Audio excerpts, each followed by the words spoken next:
हिमपुर नगर में विराज नाम का एक आदमी रहता था। हिमपुर में ठंड का ऐसा कहर था कि खून भी जम जाए, और ऊपर से विराज के घर में गरीबी ने बुरी तरह अपना डेरा जमा रखा था।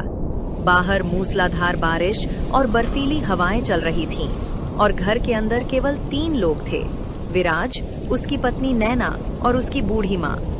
गरीबी और बाहर बरसती आफत की वजह से घर में अक्सर कलेश होती रहती थी। टूटी छत से टपकता बर्फीला पानी और खाली रसोई ने सबका जीना मुहाल कर रखा था।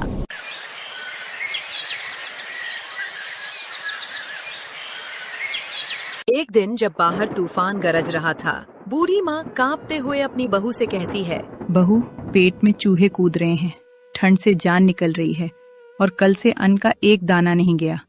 कुछ खाने को गर्म हो तो दे दे, अब ये भूख और ये जारा सहा नहीं जाता। नैना, जो खुद ठंड से सिकुड़ी बैठी थी, झल्लाहट में बोली, माँ जी, अगर हमारे पास कुछ होता तो मैं आपको भूखा क्यों रखती? मैं भी तो भूखी हूँ। ठंड से मेरे भी हाथ पांव सुन्न हो गए हैं। आपके नालायक बेटे ने हमारी जिंदगी नर्क बना दी है। न जाने मैंने कौन से जन्म में पाप किया था जो मेरी शादी इस निकम्मे और आलसी आदमी से हुई। बाहर देखो कैसा प्रलय आया है, और घर में एक सूखी लकड़ी तक नहीं है जलाने को। बहू, ऐसा मत कहो, विराज तेरा पति है। पति होकर कौन सा सुख दिया है उसने मुझे? नैना चिल्लाई। उसकी आवाज बादलों की गरज में दबने लगी। सिवाय भूख, गरीबी और इस टपकती छत के उसने मुझे कुछ नहीं दिया। ये कहकर नैना फूट फूट कर रोने लगी। पत्नी को रोता देख और माँ को ठंड में ठिठुरता देख विराज सोचने लगा, अब और नहीं सहा जाता।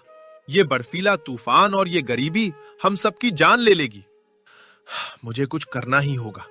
एक काम करता हूँ, विक्रांत के पास जाकर कुछ सहायता मांगता हूँ।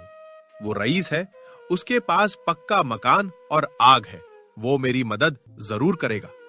इतना सोचकर विराज ने अपना फटा पुराना कंबल ओढ़ा और बाहर उस जानलेवा बारिश और बर्फबारी में अपने मित्र विक्रांत के घर की ओर चल पड़ा। कीचड़ और बर्फ में पैर धंसते जा रहे थे, लेकिन विराज चलता रहा। जब विराज कांपता हुआ विक्रांत के विशाल और गर्म घर पहुंचता है, तो विराज की हालत देखकर उसका मित्र विक्रांत अलाव के पास बैठे बैठे पूछता है, क्या बात है विराज, इस प्रलय जैसी बारिश में तुम यहाँ क्यों आए हो? तुम्हारा चेहरा क्यों उतरा हुआ है? क्या बताऊं विक्रांत, गरीबी और इस मौसम की मार ने कमर तोड़ दी है। घर में खाने को दाना नहीं है, छत टपक रही है, हर दिन घर में चिकचिक रहती है। गरीबी ने जैसे चैन सुकून सब छीन लिया है। अगर तुम थोड़ी सी मदद कर दो तो शायद हम इस ठंड में मरने से बच जाएं। कम से कम घर में थोड़ी शांति तो आ जाएगी। देखो विराज, मैं तुम्हारी कोई मदद नहीं कर सकता। मैं पहले ही धन से कई बार तुम्हारी मदद कर चुका हूं। तुमने आज तक मेरा एक भी सिक्का नहीं लौटाया। ऐसा कब तक चलेगा? तुम कोई काम धंधा क्यों नहीं करते? जब तुम्हारे पास धन खत्म हो जाता है तो तुम इस तूफान में भी मेरे पास चले आते हो। मैंने दोस्ती का लिहाज किया, लेकिन अब बहुत हुआ। मैं तुम्हें एक फूटी कौड़ी नहीं दूंगा। मेरा भी परिवार है, मुझे उनकी चिंता करनी है, इस मुश्किल वक्त के लिए बचाना है। विराज की आंखों में आंसू आ गए। इसका मतलब तुम मेरी मदद नहीं करोगे?